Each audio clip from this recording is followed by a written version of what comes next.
Olá pessoal, hoje é um marco no Complexo Jurídico Oliveira Campanina Educacional. Hoje nós iniciamos os julgamentos simulados do curso de pós-graduação e do curso de extensão em prática do direito militar da Unialfa FADISP. O julgamento foi desenvolvido pelos alunos baseado em fatos reais. São 6 casos já julgados pela Justiça Militar do Estado de São Paulo, em que os alunos, sem qualquer interferência de professores, desempenharam as funções de juiz, promotor e defesa. Debates orais o dia todo aqui na sede do nosso complexo.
Inicia-se, por favor.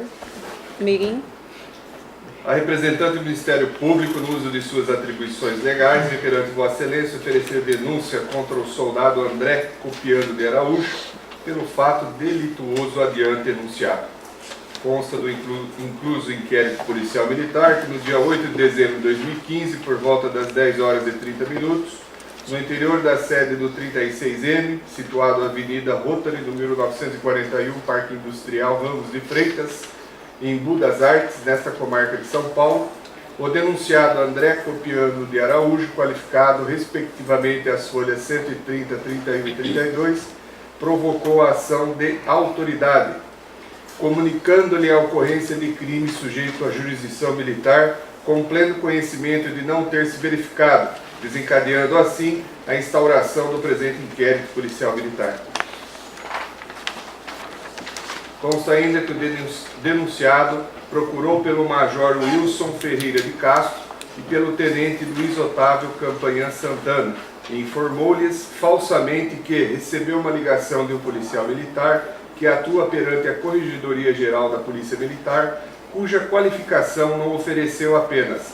Informou que era de sua turma de soldados, Escola Superior de Soldado Coronel PM Eduardo Assunção, que o alertou sobre uma tentativa de cumprimento de mandado de busca e apreensão em sua residência, situada à rua Monsenhor João Pedro Fuzilém, número 260, diligência realizada pelos policiais militares que atuam perante a Corregedoria Geral da Polícia Militar, os quais teriam ordem de um coronel da Polícia Militar para matá-lo, bem como seu irmão Eduardo Copiano de Araújo, e posteriormente alterarem o local de crime.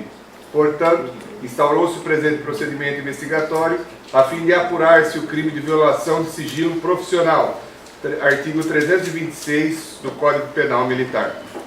Consta também que, efetivamente, existia mandado de busca e apreensão para a residência do denunciado, expedido no dia 4 de dezembro de 2015, em face à existência de informes sobre a posse de armas irregulares, incluindo uma pistola e uma submetralhadora, bem como o denunciado havia sido ameaçado de morte e seria executado no próprio dia 4 de dezembro de 2015. No local compareceram os policiais militares da equipe de patrulha disciplinar reservada, capitão Gilson Luiz da Costa, sargento José Sebastião de Lima, cabo Hélio Clambor Freitas e cabo Rodrigo Hino Teixeira de Araújo, para a execução do mandado de busca e apreensão número 194/2015, expedido naquela data nos autos do IPM Portaria da Correge 035-319-15. Contudo, não logrou-se o cumprimento do aludido mandado, posto que a residência aparentava sinais de abandono, bem como realizadas diligências nas proximidades para a localização do denunciado ou seu irmão, entretanto sem êxito, e, portanto, encerrou-se a diligência. Consta também que, após a instauração do presente procedimento investigatório, foram realizadas diligências, mormente a quebra do sigilo telefônico das linhas utilizadas pelo denunciado, sob os números 94773-7522 e 94022-3204. A primeira em nome de Andréia Maria da Silva, com endereço de cobrança Rua Monsenhor João Pedro Fuzeling, número 260, no Jardim São Francisco, nesta comarca de São Paulo. E o segundo, de propriedade de seu irmão, Eduardo Copiano de Araújo, constando o mesmo endereço mencionado. Sendo certo que durante a quebra do sigilo telefônico não se constatou qualquer ligação ou chamadas por rádio no período de 4 a 8 de dezembro de 2015, bem como não se registrou qualquer chamada nos registros do telefone 94022-3204, no período de 4 a 8 de dezembro de 2015. Diante do exposto, denuncio o soldado André Copiano de Araújo por transgressão ao artigo 344 do Código Penal Militar e que, recebida e autuada esta, se lhe instaure o competente processo penal militar, citando-se o denunciado para que seja interrogado, a fim de que, julgado, venha a ser condenado pela infração penal que praticou, ouvindo-se, oportunamente, as testemunhas do rol abaixo sob cominação legal. Major Wilson Ferreira de Castro, Tenente Luiz Olavo Campanhã Santana, Capitão Gilson Luiz da Costa e Tenente Yuri Marciniani. Iniciando os trabalhos, a palavra da acusação.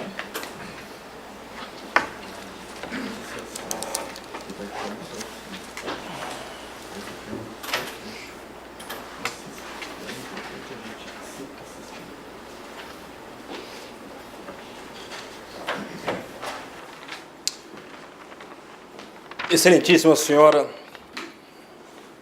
doutora juiz de direito, Jaqueline, a quem nos honra na presidência deste julgamento, e honra também todas as mulheres do Brasil, demonstrando a capacidade das nossas mulheres brasileiras. Receba, em nome do Ministério Público, o nosso agradecimento e a nossa homenagem pelo seu bom profissionalismo e pelas boas decisões que Vossa Excelência sempre ostenta em seus julgamentos.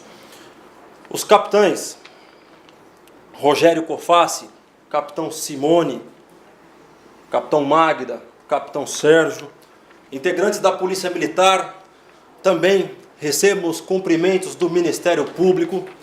Importante reforçar que o Ministério Público valoriza sobremaneira a instituição a qual os senhores pertencem, pois o Ministério Público, como se diz, e é a verdade, ele é o fiscal da lei. E aqui na Justiça Militar, nós temos os nossos braços nesse cumprimento da lei, que são os senhores, comandando os seus subordinados, que são os senhores aplicando já desde lá o direito, auxiliando sobremaneira o nosso trabalho, e nós, em contrapartida, auxiliando os senhores para que façamos com que a lei seja cumprida, para que os policiais militares cumpram a lei e não denigram a imagem dessa instituição que vem desde 1831. Aos nossos representantes da OAB, os nossos cumprimentos, sendo que é muito importante a participação dos senhores no julgamento, pois se não tivéssemos os advogados, estaríamos diante de uma tirania do Estado. Então, para que se faça a justiça, é de suma importância que tenhamos os advogados, pois os senhores proporcionam ao réu uma defesa digna, justa, ante o Estado, que para com ele tem muita força. E os senhores retiram essa discrepância. Então, recebam o nosso abraço e o nosso reconhecimento pela importância do trabalho que os senhores realizam. Aos nossos colegas do Ministério Público, o cumprimento a todos e a todo o Ministério Público pelo bom trabalho que fazemos na manutenção da lei, fazendo com que seja cumprido, fazendo com que pessoas como o réu não cometam crimes e saia impune, porque o réu cometeu um crime. E está claramente nos autos que ele cometeu o crime. Nós temos, caros oficiais, policiais da corregedoria. Corregedoria essa que impõe a disciplina e que luta para trabalhar para que coloque os policiais na linha e aqueles que são incorrigíveis sejam depurados da instituição militar. Porque essa instituição militar é aquela que atende a todos os senhores, atende a todo cidadão. Então não se pode ter um integrante da polícia militar armado com a força do Estado, agindo em irregularidades, oprimindo o cidadão de bem na rua. Porém, esse dever é árduo, Nossa corregedoria, honrosos policiais que lá trabalham, tem bastantes casos para investigar? Sim, bastantes. Um efetivo reduzido? Sim, um efetivo reduzido. E o nosso réu, o que ele fez? Nosso réu estava em um pesqueiro, pescando com sua família. E eis que ele foi avisado pelos seus vizinhos de que a corregedoria da Polícia Militar esteve em um endereço que ele deu como sua residência. Onde nós temos a primeira mentira do réu. Porque o réu não residia naquele endereço. Porém, na Polícia Militar constava que ele residia ali. Ou seja, para a instituição, ele omitiu o seu endereço. Ele residia em um local, mas ele informou a Polícia Militar que ele residia em outro.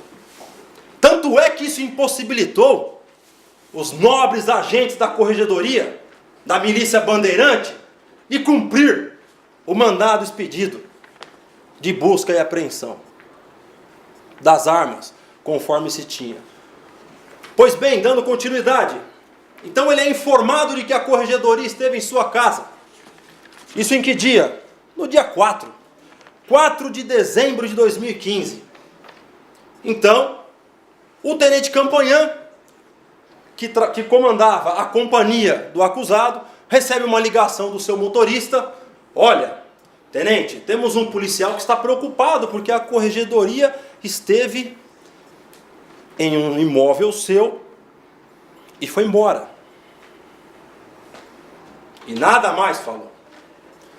Na segunda-feira, o nosso réu, que já demonstra a sua índole em não falar a verdade para a administração pública, omitindo o seu real endereço, 4 dias depois, ele, tentando denegrir, macular a imagem dos agentes da corregedoria, afirma ao tenente Campanhã que ele tinha sido avisado por um amigo de sua turma, que trabalhava na corregedoria, e que ligou para ele e o informou: olha,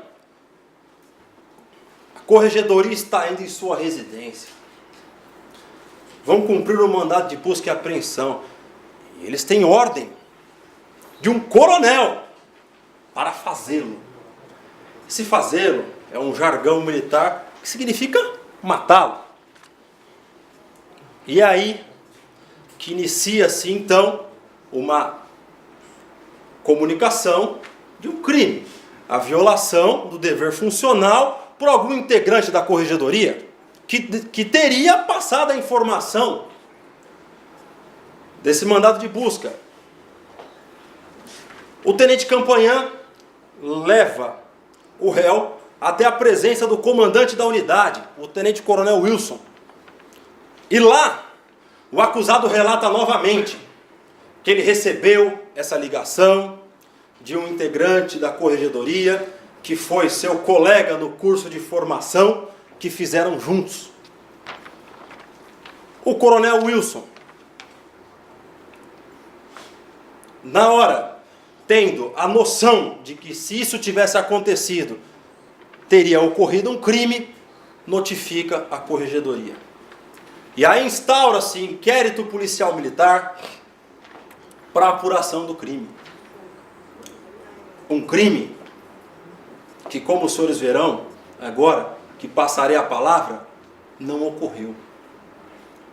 Não ocorreu. Porque o nosso réu mentiu. Só que quando ele mentiu, ele cometeu o crime da comunicação falsa de crime. Por favor, passo as palavras ao Dr. Tiago, que vai dar prosseguimento.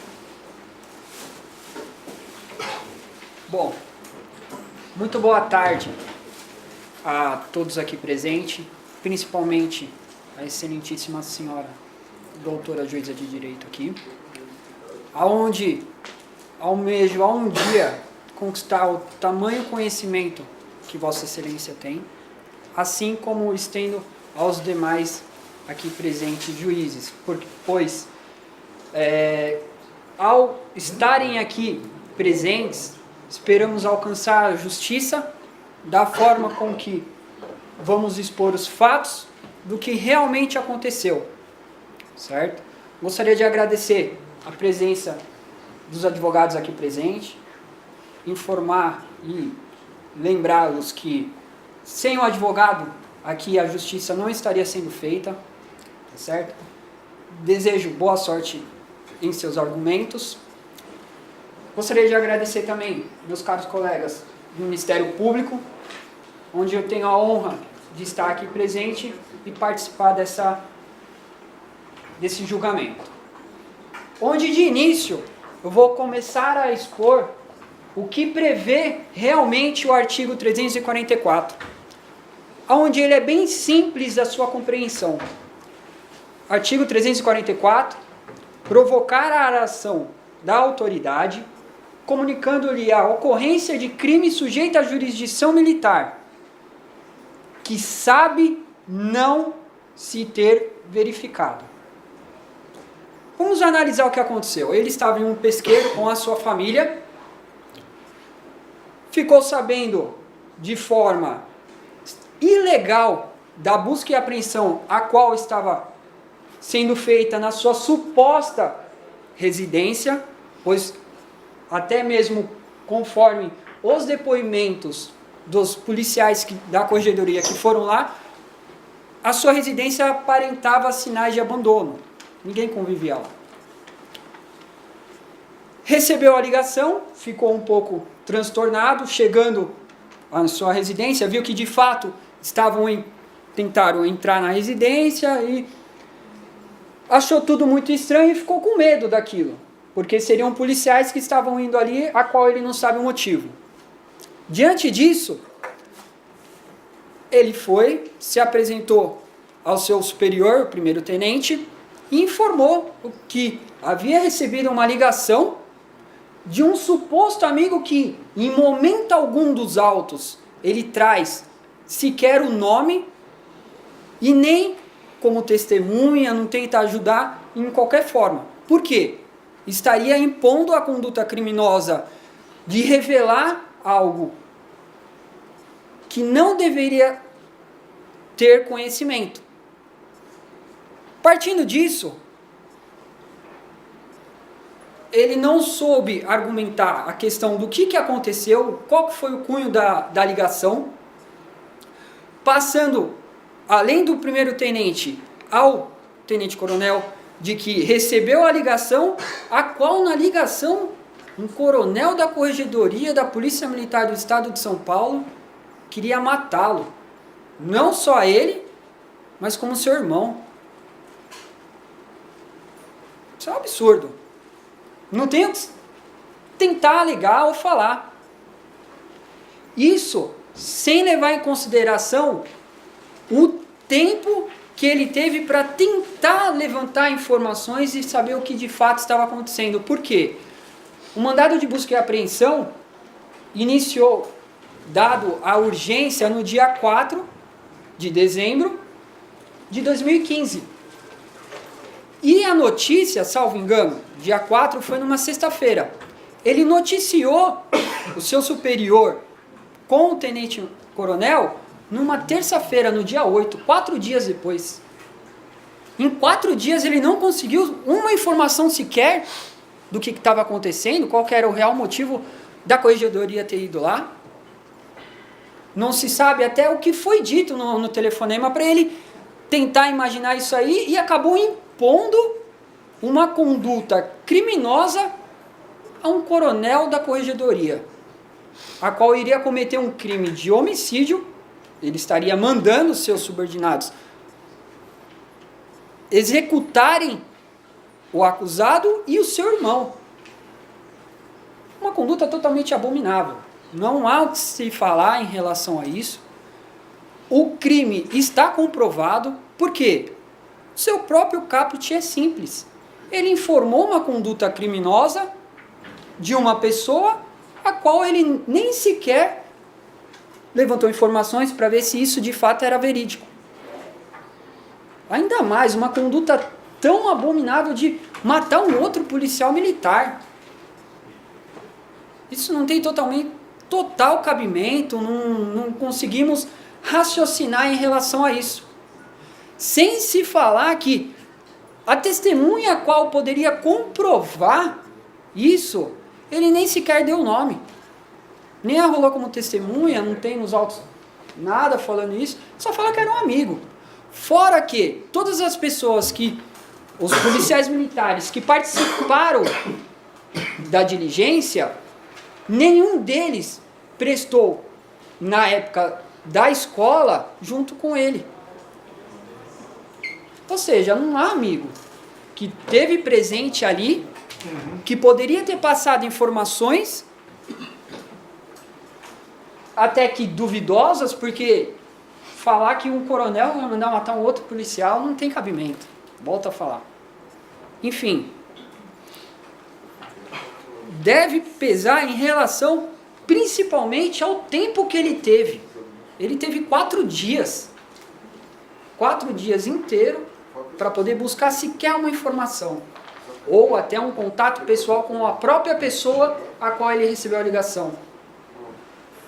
Enfim, é um crime bem tipificado. Existe a própria confissão dele junto com o tenente-coronel e o primeiro-tenente, a qual ele fala e dá boa fé no que ele está falando, de que ele recebeu a informação de que o coronel havia mandado matá-lo. Por se tratar de tudo que já foi exarado, em relação principalmente às provas testemunhais, levando em consideração principalmente as testemunhas do tenente-coronel e do primeiro-tenente, vou passar a palavra ao meu colega, a qual ele vai explanar os motivos da acusação e finalizar, porque é um crime que não tem muito o que ser falado.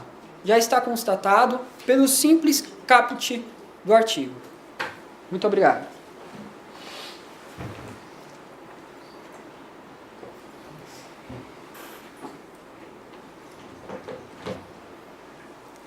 Boa tarde. Gostaria de reiterar os cumprimentos dos nobres colegas ao Conselho de Justiça, aos nobres advogados, colegas do Ministério Público, assistência. Pois bem, os meus colegas de bancada do Ministério Público deixaram muito claro a ocorrência do crime de comunicação falsa, de crime de competência da Polícia Militar. Isso está muito evidente nos autos. A motivação aqui pouco importa. O que importa, de fato, é que há a confissão do policial militar de que ele realmente cometeu esse crime. Ele confessa nos vários depoimentos que tem nos autos os fatos narrados, dizendo que recebeu uma ligação de um colega que ele não quis identificar, a princípio, a partir do número do celular, e depois que ele descobre, depois que é feita a perícia, e que descobre que não houve nenhuma ligação, nem por rádio, e nem por via telefônica para o celular dele, ele passa a dizer que a ligação que ele recebeu foi por WhatsApp. Porém, mesmo sendo o celular dele, ele não apresenta de onde partiu aquela ligação para o WhatsApp, a não ser num determinado momento em que ele diz que o Gilson, outro PM, o avisa de que ele está realmente na mira de outros policiais a respeito de outra ocorrência, que é isso que talvez seja a pedra de toque da defesa, de que realmente existia uma ameaça de crime, de homicídio, de que realmente existia uma contenda entre eles e outros 2 PMs a respeito de uma concussão, que inclusive a defesa junta o processo integral nos autos, a partir do final dos depoimentos. Veja, está comprovado ali nos autos que existiu essa concussão em relação ao irmão do acusado, porém, essas informações, todas essas informações, o acusado tinha para ele. Então ele poderia ter sim chegado ao comandante dele, ter chegado ao superior hierárquico dele e simplesmente a verdade.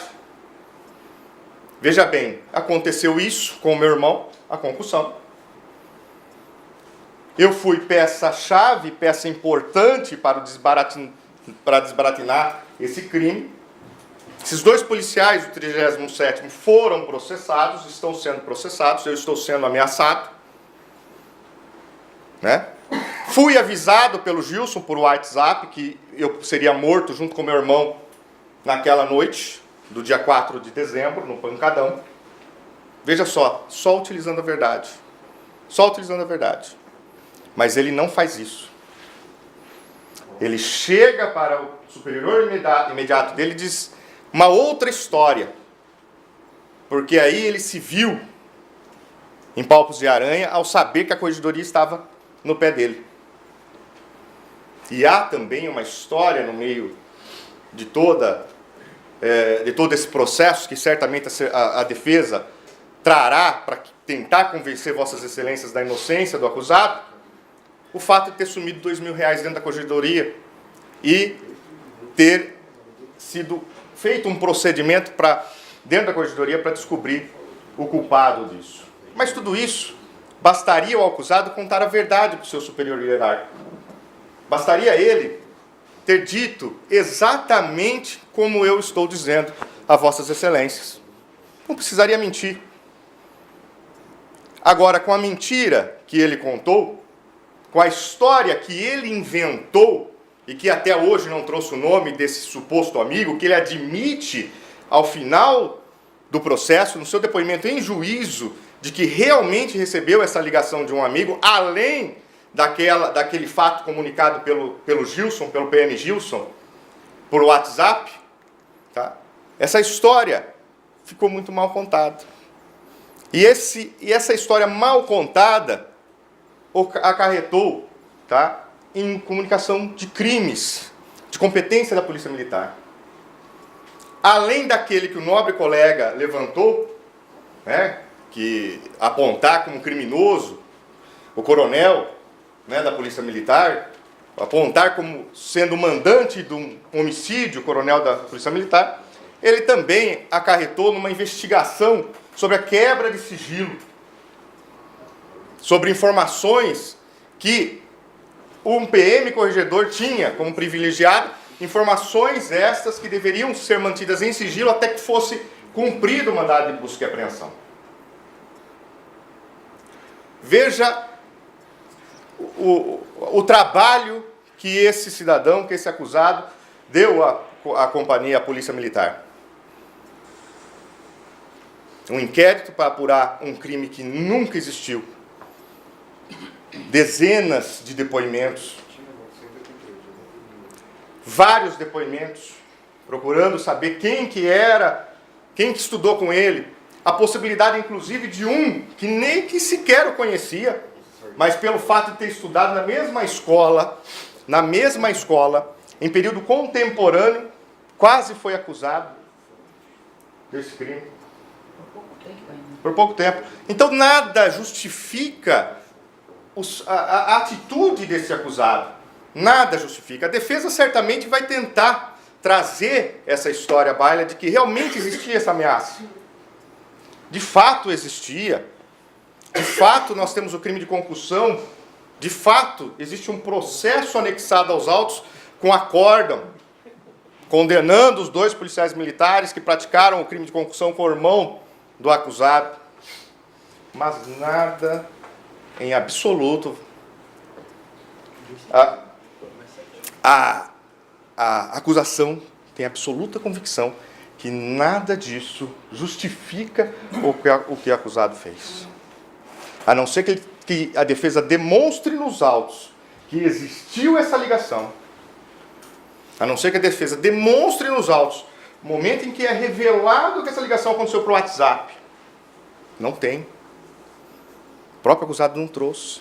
Aliás, a história do WhatsApp, ela aparece, né, em relação a esse colega de escola, não em relação ao Gilson, porque o Gilson avisou por WhatsApp. O Gilson disse o seguinte: meu amigo, liga para mim, né, para alertá-lo para não ir naquela festa do tal do pancadão, que senão ele ia ser assassinado ali. Nós não estamos aqui retirando que de fato talvez o acusado estivesse sob ameaça em relação aos crimes cometidos pelos colegas do 37. Mas bastava a ele contar exatamente esses fatos para o seu comandante, para o seu superior hierárquico, aliás. Não seria necessário inventar toda essa história e movimentar toda a máquina, porque vejam bem, o tipo penal aqui visa proteger justamente isso. A vítima aqui é o próprio Estado, que movimenta toda uma máquina para tentar descobrir a existência de um crime que nunca aconteceu. Ninguém ligou para ele. Ninguém violou sigilo profissional. Não se sabe como ele descobriu. Aliás, veja bem, ele fala que a ligação é anterior. A ligação é anterior à busca e apreensão. É o que ele diz, a princípio. Tá, mas ele comunica esse fato dia 8, quando a busca e apreensão já estava exaurida. Então ele já sabia que existia uma busca e apreensão. Isso é muito importante. E o vizinho contou para ele que os boinas estavam lá, que foram lá, que deram tiro, que tinha mais de 20 viaturas, deram tiro em cachorro. Então veja bem, ele arquitetou toda a história quando ele já estava enroscado com a corregedoria. E aí fazia desacreditar a própria corregedoria, tentando talvez, uma defesa administrativa futura. Aproveitando-se de fato que ele já sabia também que ele era vítima de determinadas ameaças. Então vejam bem, nada justifica o fato. Vamos separar, gente. Vossas Excelências estão aqui incumbidos de separar os 2 fatos. Que ele poderia estar sendo ameaçado pelos policiais do 37 porque ele participou da ocorrência, só para poder trazer à baila esses fatos e Vossas Excelências poderem entender rapidamente, e a defesa vai talvez fazer isso com mais maestria, porque talvez seja essa a pedra de toque da defesa. O irmão do acusado estava fazendo terraplanagem num terreno e 2 PMs do 37 exigiu dele R$2.000.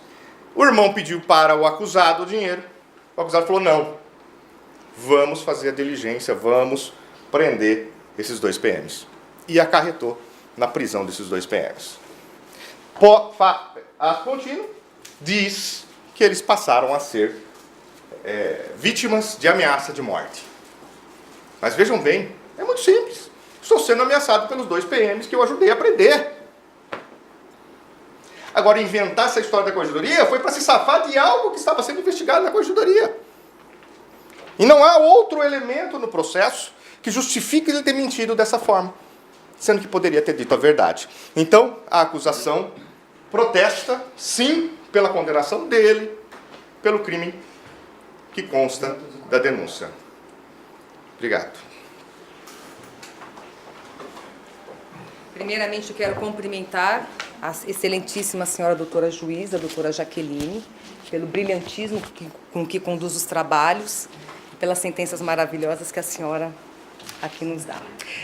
Quero cumprimentar também aqui os oficiais, começando pelo capitão, o doutor Sérgio, capitão, doutora Magda, capitão, doutora Simone e o doutor Rogério. Quero cumprimentar também os ilustríssimos membros do Ministério Público que, com o pesar de todo notório saber jurídico que aqui expôs, mas que há controvérsias e será debatido em seguida. Quero cumprimentar meus colegas defensores, que aqui estão para me auxiliar também, inclusive na defesa do acusado que está sendo injustamente acusado por tal delito. Quero cumprimentar aqui também a plateia presente. Veja bem, uma pesquisa nos revela que existe 2 temores pelos humanos. O primeiro é o de falar em público e o segundo, de morrer.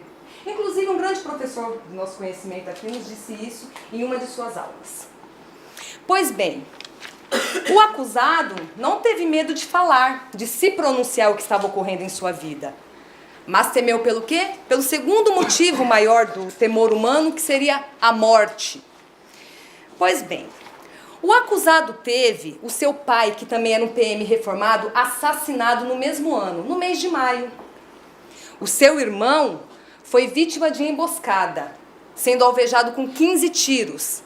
Graças aos desígnios do Senhor, não foi morto, porém quase perdeu o braço. Então, senhores, nós sabemos que a profissão de um policial que vive em constante temor, medo, ao defender a sociedade, correndo risco de morrer, seja nas ruas, principalmente, porque ele vai combater bandidos. Ele não sabe quem ele vai encontrar nas ruas. Ver o seu pai sendo assassinado, um PM reformado. Seu irmão sendo vítima também de uma emboscada. O que ia passar na cabeça desse policial? Será que realmente ele inventou tal história? Será que ele fantasiou? Ou ele viveu realmente essa história? Vejamos, será que não foi talvez uma brincadeira, mesmo que fosse brincadeira, de um colega, né, da escola de soldados? Não cabe a nós aqui investigar, saber se foi uma brincadeira ou não. Simplesmente o fato ocorreu. A pessoa que já está temendo pela vida e de seus familiares, qualquer notícia que chegar ao seu ouvido referente ao temor pela sua vida e de sua família, vai fazer o quê? Vai acreditar. Olha o que passou na vida desse policial. Olha a situação que ele viveu. Perdeu o pai assassinado inesperadamente. Só quem perde um ente querido, já sabendo que a pessoa está doente e vai morrer, já é uma dor medonha. Imagina da forma que foi, inesperada, sendo assassinado por bandidos, porque quem assassina é bandido. Imagina o temor, a dor deste policial. Inclusive, seu pai não era só o seu genitor, era um amigo confidente. O endereço, quando o ilustríssimo Ministério Público aqui diz que ele mentiu ao dizer o endereço, ele não mentiu, não. Ele simplesmente omitiu a mudança de endereço por medo de morrer e temendo pela vida de seus familiares. Ele omitiu, ele tinha que sair. Nós temos aqui, eu vou ler para os senhores rapidamente daqui a pouquinho, o relatório, inclusive, do psiquiatra. Ele passava por tratamentos psiquiátricos, psicológicos. Tamanha a pressão, o medo que este policial passava. Mas antes eu quero dizer que mesmo se houvesse, que não é o caso, que ele cometeu o crime, que dizer que ele não cometeu, né, que ele cometeu o crime, que eu digo que não é, corrigindo, não houve o núcleo do tipo, qual seja o dolo. Ele não teve vontade de mentir, se esse for o caso, que não é. A pessoa que está temendo pela vida, passando por tratamentos psiquiátricos, inclusive, vou relatar o que ele passava aqui, até para os senhores tomarem conhecimento de toda a história. Veja bem, foi pelo Dr. Edson Henry, psiquiatra. Quero mostrar aos senhores que é um laudo, que inclusive consta nos autos, um psiquiatra mesmo que relatou aqui os fatos, que deu o laudo. Qual a folha, doutora? 173. Paciente com quadro reativo, problemas vividos especificamente no trabalho, apresentando angústia, irritabilidade, tensão, ansiedade, fobias inespecíficas associadas ao trabalho, com falta de energia, alteração de sono e apetite, prejuízos do pragmatismo e somatizações. Refere humor depressivo, senhores, depressão, que é uma doença do século. Ansiedade e impaciência, com tendências ao isolamento social. A pessoa se isolava, gente, qualquer barulhinho já trazia um terror. Fóbico quanto às questões associadas ao emprego, apresenta dificuldades cognitivas, ainda sem previsão de alta, deve ficar afastado do trabalho por pelo menos 90 dias. Então, os senhores tomam noção o grau de risco que esse acusado, o policial, estava sofrendo. Pela ordem, a doutora está colocando esse laudo. Quando ele passou a ir ao psiquiatra, esse laudo é do dia 17 de agosto de 2016. Ele já estava sendo investigado pelo cometimento desse crime. Então isso foi depois, quase um ano depois. Porque o cometimento do crime foi no dia 8/12 de 2015. São quase 9 meses depois. Mas veja bem, uma pessoa que passa pela perda de um seu genitor assassinado. Mas ele não passava pelo psiquiatra. Ele não estava doutora. mentindo. Ele começou a ir ao psiquiatra depois que ele foi imputado o crime. A questão toda é o seguinte, Não, ele já não. o acusado, ele havia apresentado esse quadro já de instabilidade psicológica. O momento que ele passou em um especialista, que ele passou no médico e constatou isso em laudo, isso é irrelevante. Isso é irrelevante. Ele já vinha ostentando esse quadro de abalo psicológico, e esse abalo fez com que, a partir do momento que ele recebeu uma informação, irrelevante também a forma como essa informação chegou até ele, que ele iria morrer, que ele acreditou piamente, sim, na concretização dessa ameaça. E ele levou isso ao conhecimento da corregedoria. Sim.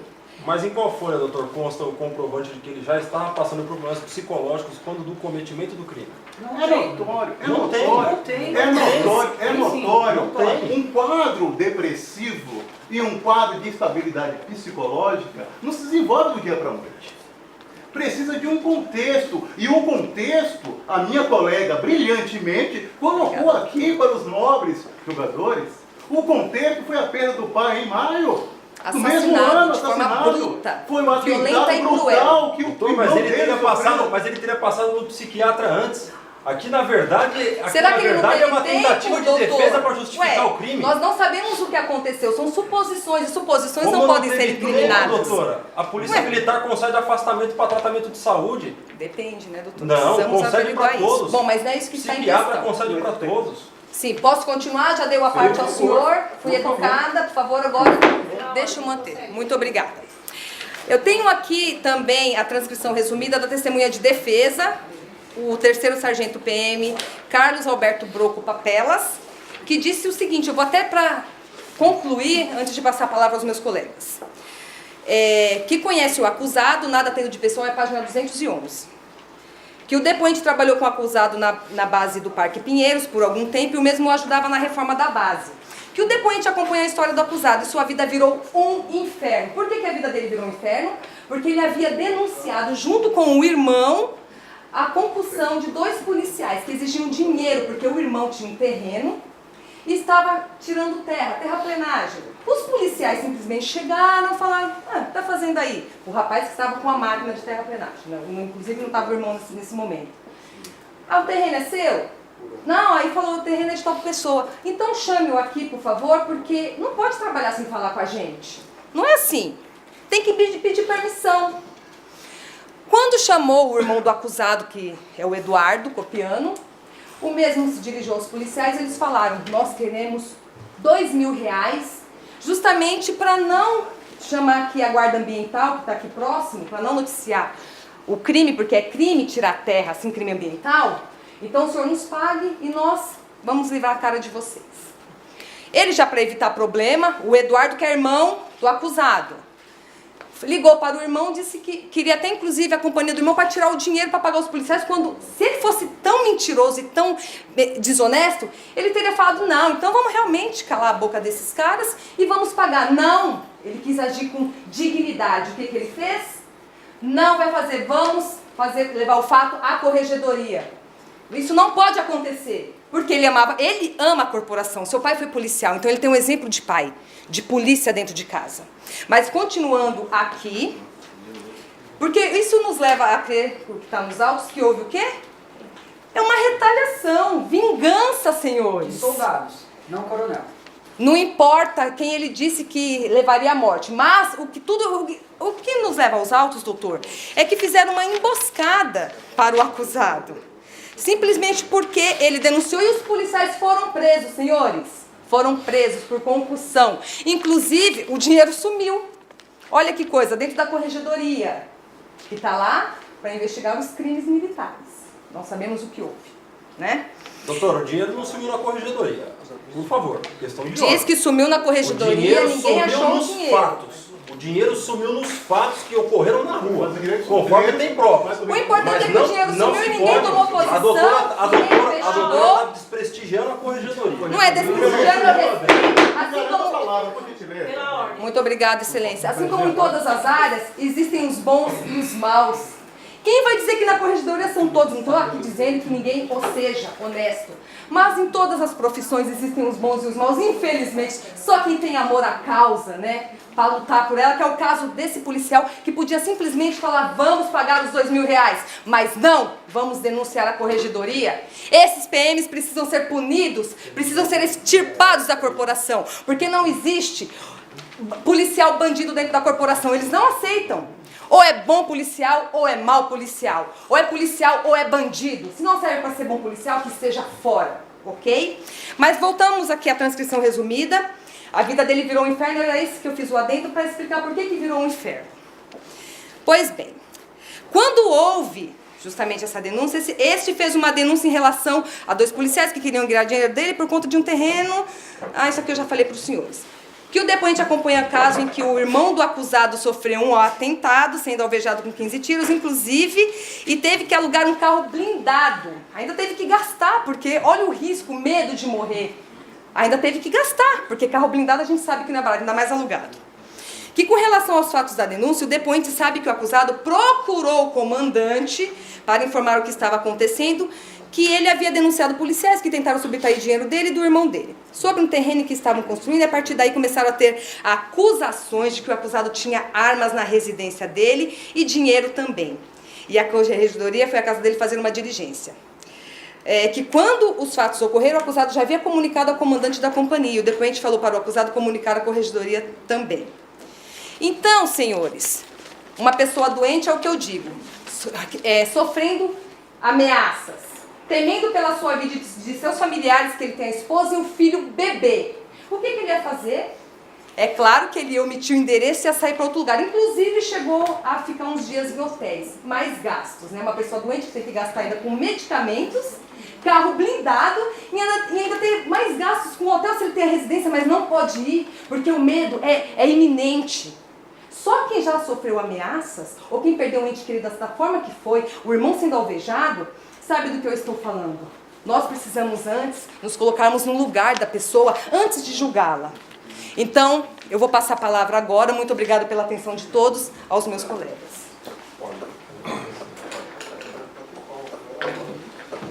Boa tarde, senhores membros do Conselho.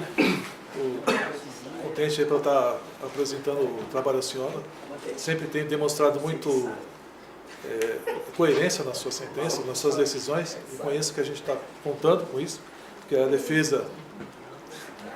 a defesa vai provar a inocência do acusado. Para cumprimentar também aqui os senhores membros do Conselho, do Ministério Público, a plateia, presente também para tomar nosso conhecimento, e os nobres colegas que estão aqui.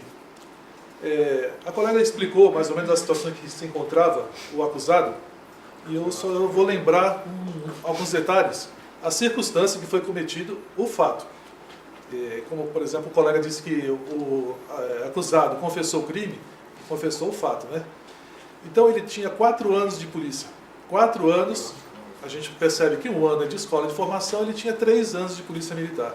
Ele era totalmente recruta, para quem, os senhores capitães que conhecem a situação do policial militar, vai entender o que significa um policial com 3 anos de serviço. E nesse período de 3 anos, aconteceu que ele, acreditando na corporação, acreditando na polícia, pelo exemplo que ele tinha do pai dele, que também era um policial, se a instituição conviveu com o pai dele por 30 anos, ele teve convivência a vida toda com o pai dele. Então, ele, acreditando na instituição da polícia militar, ele ingressou nas carreiras da fileira da corporação. E logo em seguida, nesse período de 3 anos, ele tem uma situação que foge um pouco da expectativa dele, que é 2 policiais cometendo crime no terreno que estava sendo alterado. E ele, como um policial honesto, que é, como um policial digno, como um policial que procura as coisas corretas, mesmo ele sendo um recruta, ele não colaborou com essa situação. Ele informou seus superiores, a corregedoria, tomaram as providências, os policiais foram presos, ele levou os R$2.000 para essa situação. Então ele teve o primeiro baque, foi policiais que não eram dignos de usar a farda.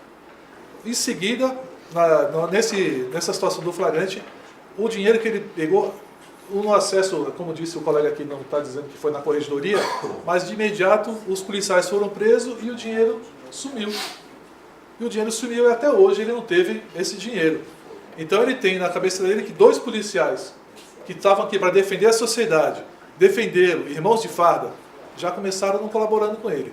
Quando isso acontece, o que a gente procura? A corregedoria. Quando acontece, chamar para a corregedoria, o que acontece? Sobe o dinheiro. Ele está numa situação complicada. Logo em seguida, poucos meses antes dos fatos, o pai dele morre, vítima de homicídio, que ninguém sabe dizer exatamente o que aconteceu. Então, na realidade dele, naquele momento, era o pai dele falecido, a polícia que não dava para contar, colocou em xeque a honestidade da polícia militar na cabeça dele. Ele recruta sem poder recorrer muitas pessoas. Então o pai dele morre. Em seguida, o irmão dele, vítima de emboscada, com vários tiros e tudo mais. E eles, vendo a situação que está, talvez a minha realidade, se alguém liga, se sabe da situação, eu não ia dar importância muito, porque comigo não está acontecendo nada de homicídio, minha família também não, está todo mundo de bem. O fato é que em seguida ele recebeu, nesse dia 4, aliás, consta nos autos, foi no dia 4 que ele recebeu a ligação, inclusive a testemunha do irmão dele confirmou que eles estavam no pesqueiro, recebeu uma ligação, até ele transcreveu um termo que ele falou, matar a gente, por quê? Então ele recebeu uma ligação dizendo que isso mesmo, como consta na denúncia, como ele mesmo mencionou aos seus superiores, que ele estava avisando que o policial da corregedoria estava avisando ele, estava querendo matá-lo. Aquilo passa a se tornar possível. Então não é uma mentira. Então não é uma invenção. Ele ainda no pesqueiro ele ficou preocupado com o que estava acontecendo, porque ele estava com a família, tudo mais, mas ficou pensando, o que será que aconteceu? Em seguida, no mesmo dia 4, enquanto ele está no pesqueiro, liga o capitão Gilson, se não me engano. Aliás, eu gostei da atitude do capitão Gilson, que foi para fazer uma busca e apreensão, chegou lá, não tinha ninguém, a casa vazia. Se fosse um outro mão cansada, como diria, não tem ninguém, volta, vamos embora. Mas ele não, ele tomou uma atitude, ele tinha o telefone dele, ligou para ele, chamou no WhatsApp, pediu para que falasse com ele, para resolver a situação. Aí ele falou que estava sendo... Concede uma parte, por favor? Até a respeito dessa questão da prova, dos depoimentos do próprio... Irmão? Não, do próprio André, do próprio investigado, quando lhe foi perguntado se ele recebeu em 4 de dezembro uma ligação telefônica que tinha por objetivo alertá-lo sobre o cumprimento do mandado de busca e apreensão, ele responde que não, que ele somente recebeu ligação mencionada entre o inquirido e o capitão PM Gilson. Então, ao final, é claro que ele volta a dizer, Exatamente. aqui em juízo, que ele recebeu essa ligação. Né? Não revela uma Não personalidade. se eu puder aí. terminar, eu vou te explicar o porquê que foi feito isso, que até ele justifica depois. Sim, pois não. Está aqui para a ordem dos fatos. Sim. Então, quando ele recebeu a ligação do capitão Gilson, também mencionando que haviam detido numa abordagem um veículo roubado e que parece que ia ser usado para a tentativa de matá-lo. Então, ele estava nessa situação, um policial amigo dele, da corregedoria, ligou falando a mesma coisa, que estavam querendo matá-lo, e um coronel tinha ordem de matar os dois, ele e o irmão dele. Foi essa informação que foi passada. Ele estava preocupado ainda, ele estava no pesqueiro, de lá ele voltou para a residência, mostrando os autos. Ele foi para essa residência que está. Essa residência, por sinal, é a residência que morava o pai dele, que após ser falecido, ele morava lá com o pai dele, após o pai dele ser falecido, ele mudou de residência. Só deixou lá um cachorro, um Rottweiler, e ele ia lá para cuidar do cachorro e cuidar da casa. Então até tinha a possibilidade nesse dia ter um pancadão, um baile lá nesse lugar. Então ele voltou para casa e chegou lá e ele viu o portão arrombado, que nas versões da corregedoria ninguém fala disso, mas ele viu o portão arrombado, os próprios vizinhos comentaram que foram cerca de 20 viaturas da corregedoria, estiveram no local, então ele começou a dar credibilidade para aquelas situações que aconteceram. Apareceu realmente vários policiais, o capitão Gilson ligou para ele e informou o que tinha acontecido.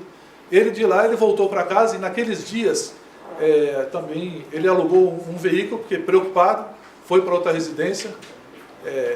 Com relação à residência levantada pelo nobre aqui, não consta nos autos, mas provavelmente também ele pode ter mudado o seu endereço, e dentro da polícia a gente faz um documento e pede para mudar o endereço. Até que vai para o sistema, isso nem sempre acontece de imediato. Então não dá nem para dizer que ele deixou de fazer ou não. O fato é que ele mudou em decorrência dessa circunstância. Pode ter até informado a companhia dele exatamente do local que ele estava. Então eu fico pensando, aconteceu tudo isso no dia 4. No outro dia que ele se apresentou, que foi o dia 8, ele recebeu uma ligação do batalhão, da companhia, pedindo para comparecer até a sede da companhia, porque havia lá policiais da corregedoria querendo realizar a busca e apreensão, mandado de busca e apreensão. Ele chegou lá, ele não se furtou em dizer onde estava, nem nada. Ele aconteceu essa situação. O que ele podia fazer se recebeu uma ligação e deu veracidade ao que falaram para ele, senão ele contou para o comandante de companhia, o tenente e, para a época, capitão major Wilson. Então ele comunicou a situação que estava acontecendo. Ele não se omitiu, ele falou assim, recebi uma ligação, em seguida recebi a ligação disso, e falou isso. Agora, ele passou pelas situações de a imagem da corporação ser denigrida, a corregedoria ter sumido dinheiro, ele não tinha mais em quem confiar. Porque vejam bem, senhores, imagine a situação, conto para o meu chefe, eu recebi ameaças de morte, o oficial da corregedoria confirmou que tinha tido, por isso que foi fazer a busca e apreensão na casa dele, para proteger o policial e para verificar se haviam armas lá. Qual foi a postura da polícia militar naquele momento? Segue sua vida que a gente vai procurar saber quem foi que te informou. Quer dizer, a vida dele não vale nada? Ele chega falando que estão ameaçando a minha vida e não vale nada? Vão ficar preocupando? E quem falou? Mas ninguém vai me proteger? Não consta nos autos nenhuma atitude. Não vai trabalhar durante o tempo, vai fugir para Miami. Ninguém falou em nenhum momento, vamos te transferir para outro lugar. Ele foi pela ordem, doutor. Doutor, a polícia não tinha o que fazer. Porque, veja bem, ele desmente essa história que ele havia contado. Aliás, ele deixa o Campanhã, o superior hierárquico dele, numa situação difícil na frente da corregedoria. Porque ele diz pro superior hierárquico dele que o coronel vai matá-lo naquele dia, que ele recebeu uma ligação de uma pessoa não identificada. Quando o Campanhã tenta ajudá-lo junto à corregedoria, ele diz que não disse isso pro Campanhã. Ele disse que foi o Gilson que o avisou, depois de ocorrido a situação. Então fica muito difícil. A polícia não o abandonou, ele se auto-abandonou então. Falta, talvez, porque... Mas ele informou isso aí, ele foi ouvido depois para saber da situação e ele disse que não tinha mais nada. Foi bem depois, dias depois. É isso? Porque na situação que ele estava, continuando a minha ideia, já relatado pelo colega, continuando a minha ideia, ele não tinha em quem confiar. Ele se achou melhor quando perguntaram para ele quem foi que falou, ele preferiu negar, porque ele estava querendo proteger a única pessoa que ele percebeu que realmente foi fiel a ele, que avisou, e aquilo pode ter salvado a vida dele, salva a vida dele, né? Imagina se ele estivesse lá na casa, será que não aconteceria algo diferente? Graças ao meu amigo vai continuar a explanação. Obrigado. Boa tarde, Excelência. É um grande prazer estar diante de uma juíza de tamanha assertividade em suas decisões. É um grande prazer também estar diante de um conselho tão bem qualificado como este, capitães, todos nós. É um grande prazer também, né, participar desse julgamento com ilustres representantes do Ministério Público com tamanho brilhantismo. E também é um grande prazer, obviamente, participar da banca dessa defensoria com meus colegas aqui, né, a doutora Patrícia e o doutor Valdemir. Vamos lá.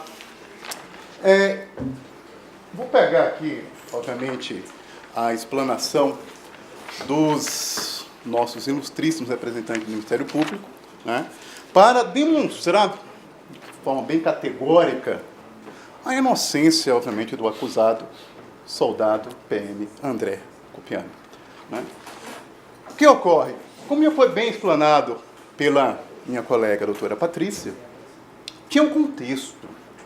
A situação do acusado tem um contexto. Nós não podemos, de forma alguma, nos furtar a analisar esse contexto. O contexto aponta para a seguinte circunstância, para a seguinte situação. O André Copiano estava com seu psicológico completamente abalado. Ele estava passando por um momento de extrema delicadeza. Por quê? Tinha perdido o pai, o irmão já tinha sido vítima de uma emboscada.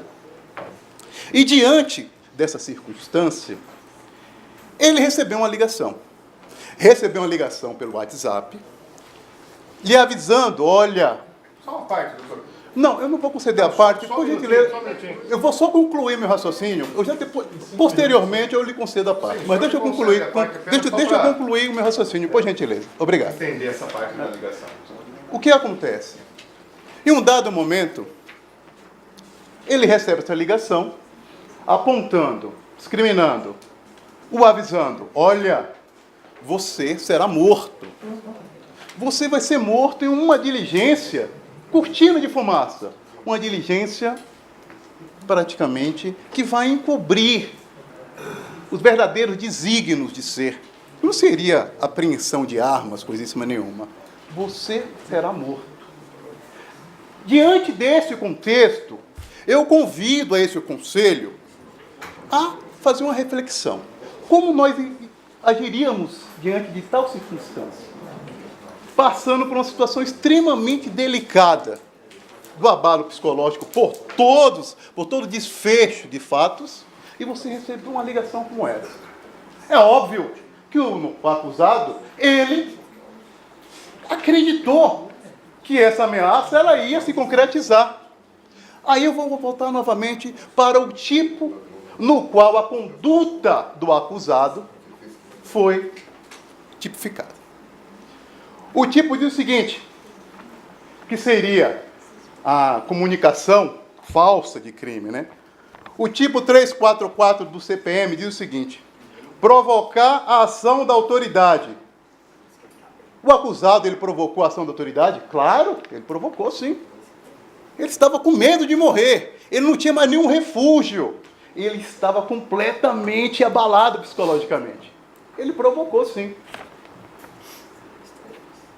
Comunicando-lhe a ocorrência de crime sujeito à jurisdição militar. Claro, ele é um militar. Ele não ia procurar a justiça comum, ele procurou a Corregedoria de Polícia, ele procurou seus superiores. Ele o fez ainda movido ainda por esse medo, por essa insegurança.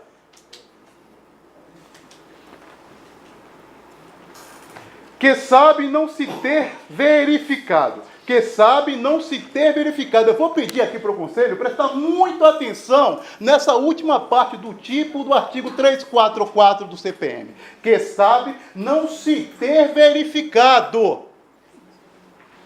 O acusado, ele tinha plena convicção que ele seria morto. Ele não fez esse comunicado plantando uma falsidade, não, ele estava sendo movido por uma convicção, por uma certeza. Eu vou ser morto, eu tenho que fazer alguma coisa para proteger a minha vida. O que acontece aqui? Que sabe não se ter verificado. Não. Para ele, aquela ligação que ele recebeu é verdadeira. Para ele, aquilo seria concretizado num determinado momento e ele precisava de um apoio, ele precisava de um socorro. E ele buscou isso justamente na Corporação Militar do Estado de São Paulo, esse apoio. E a partir do momento que ele buscou esse apoio, ele acaba desconfigurando esse tipo no qual a sua conduta foi tipificada, foi enquadrada. Por quê? Porque aqui ele deixa de agir com dolo. Por que ele deixa de agir com dolo? Porque ele tinha plena convicção que aquela ameaça era verdadeira, que aquilo passava de um blefe. Uma parte, por favor. Eu vou lhe conceder daqui a pouco, doutor. Eu vou lhe conceder daqui a pouco, somente só para me concluir o raciocínio, por gentileza. Ele tinha plena convicção que aquilo era verdadeiro. Ele não estava fazendo a comunicação falsa, de forma alguma. Por questão de ordem, excelência, por gentileza. A palavra, me segura a palavra, por gentileza. Olha o tempo, doutor. Então, o que ocorre? Houve aqui, nessa tipificação, do artigo 344 do CPM, perfeito, a perda do elemento subjetivo do tipo. Não está presente o dolo. Não está presente o dolo na conduta do senhor André Copiano. E esse tipo no qual ele foi enquadrado, a conduta dele foi enquadrada, não permite a modalidade culposa. Se não há crime, se não há dolo, não há crime. Então esse fato é atípico. Esse fato é atípico. Por quê? Porque ele tinha plena convicção que aquela ameaça era verdadeira. Ele comunicou alguma coisa verdadeira para a corregedoria. Ele não comunicou nada falso para a corregedoria. Uma parte, doutor, uma parte prometida. Se esse tipo, ele não existiu, porque o elemento subjetivo dele, que é o dolo, não estava presente, significa o seguinte, que esse crime também não existiu. Se esse crime não existiu, essa respeitosa defesa pede a absolvição do condenado, do acusado, o senhor André Copiano, pelo artigo 439, a linha A, segunda parte. Subsidiariamente, se esse conselho não assim entender, pede absolvição pelo artigo 439, a linha B. Obrigado, senhores. Esperamos que se faça justiça. Uma parte, doutor. Uma parte, doutor. Uma parte. Apenas uma parte. Que o acusado diz ter recebido. Porque uma coisa é fato comprovado, outra coisa é a versão das partes.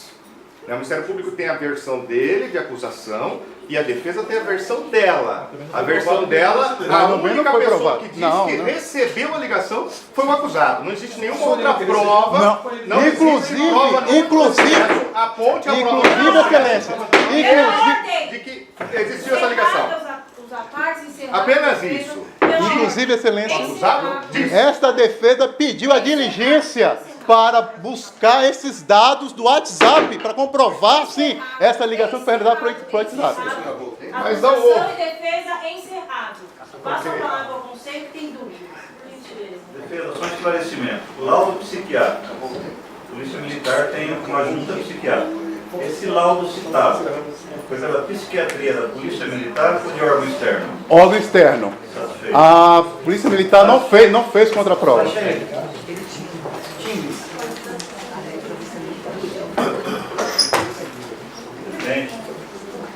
Não pode combinar a voz.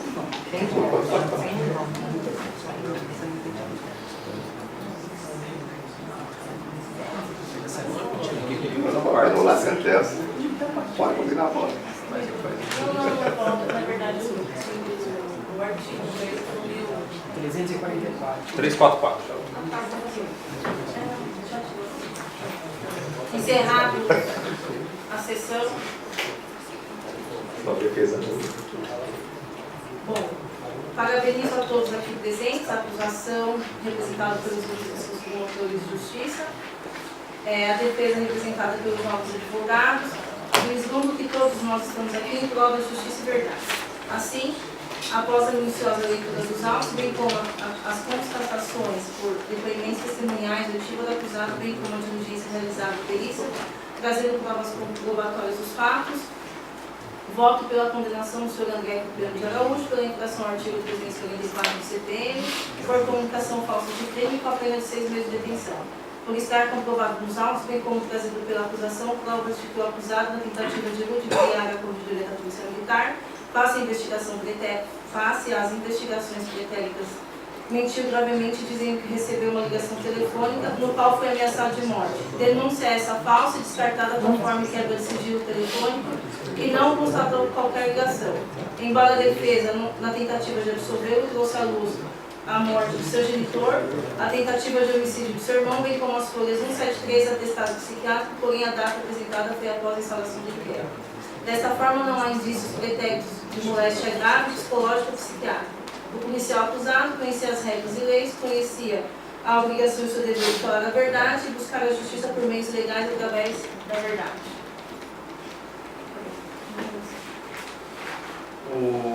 Tratando as ponderações necessárias, veja o seguinte: o policial é voluntário na Polícia Militar, sabe as regras da Polícia Militar e sabe que tem que seguir essas regras. Primeiro, se existe um problema psiquiátrico, o primeiro órgão a saber esse problema psiquiátrico é a psiquiatria da Polícia Militar. E pelo que os senhores confirmaram, foi feito por órgão externo. E existe um decreto específico nesse sentido, que avaliações psicológicas e psiquiátricas da Polícia Militar é o órgão próprio para fazer isso. Então não vou aceitar essa parte do laudo. Segundo, a regra da Polícia Militar, ela prima pela hierarquia e disciplina. É fundamental isso aí. E a gente percebe que houve total desvirtuamento, desvirtuou totalmente da hierarquia e da disciplina. Porque eu penso o seguinte: em que tese que ele ficou sabendo que estava ameaçado de morte, não sabe-se se é em razão de fatos, de assuntos particulares envolvendo o pai, o irmão, ou se assuntos relacionados à Polícia Militar. Certo? Não trouxe nada falando, ó, foi em razão de atos vinculados com a Polícia Militar. Foi em razão de um ato de serviço que foi esse problema psiquiátrico. Não tem. Nos autos ele menciona que é felicidade. E daí o seguinte: qualquer pessoa que é citado que vai morrer, eu acredito que não. Ela estava no pesqueiro. Ele foi levar o conhecimento do comando dele. Depois de 4 dias, eu acho que qualquer um que for ameaçado de morte hoje, e sabendo da cadeia hierárquica, acredito que em 10 minutos o comando tem que estar sabendo. Não depois de 4 dias, sendo que ele tinha ao seu dispor um CGP, teria um CFP, teria o comando regional, teria o comando de companhia e daí para cima. Então, e de tudo isso daí, acompanho a condenação, tá? Na pena de 6 meses, na pena de detenção, por violação ao 344.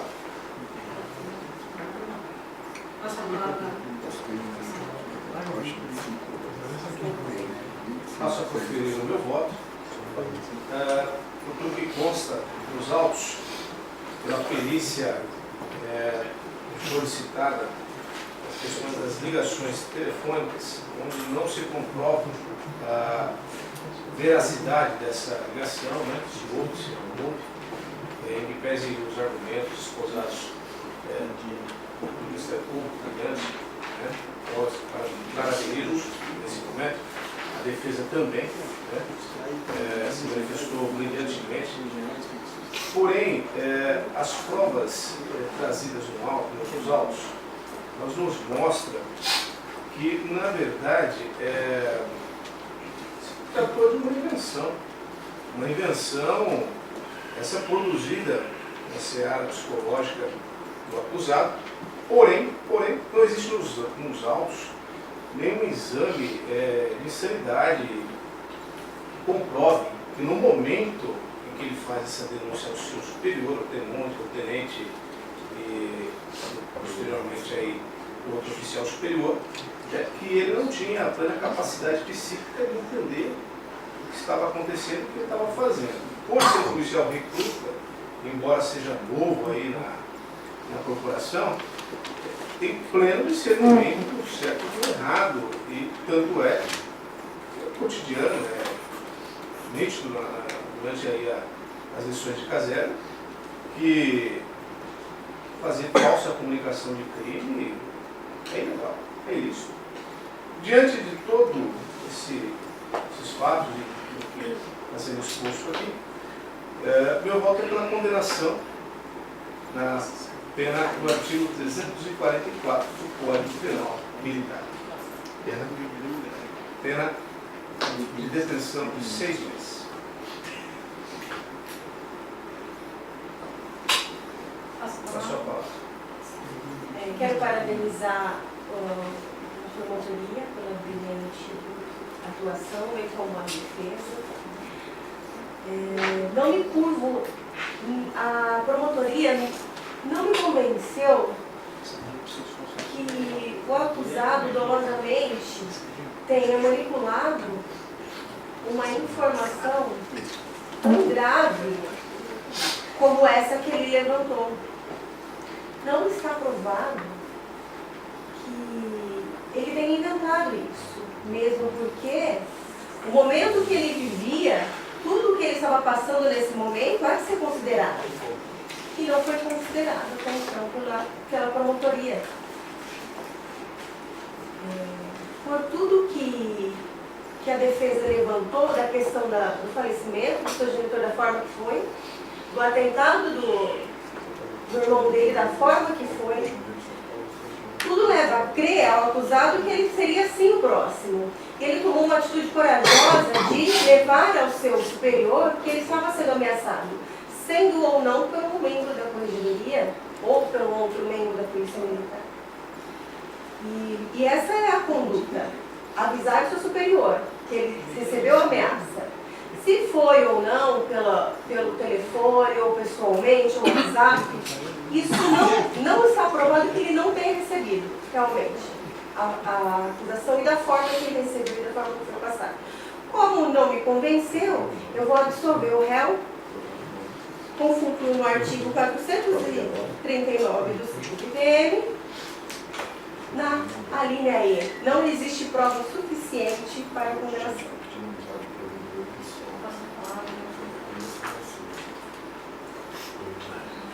O soldado PM André Catano de Araújo foi denunciado pela auditoria como incurso no artigo 344 do Código Penal Militar. Analisando o conjunto probatório da acusação que é imputada ao acusado, eu absolvo com fundamento no artigo 439 E do Código de Processo Penal Militar, por entender que não houve dolo na conduta do acusado. Encerrando as votações, por 3 votos a 2, condeno o senhor policial André Capiano de Araújo a pena de 6 meses de detenção conforme artigo 344 CPM. Encerrado, obrigado a todos.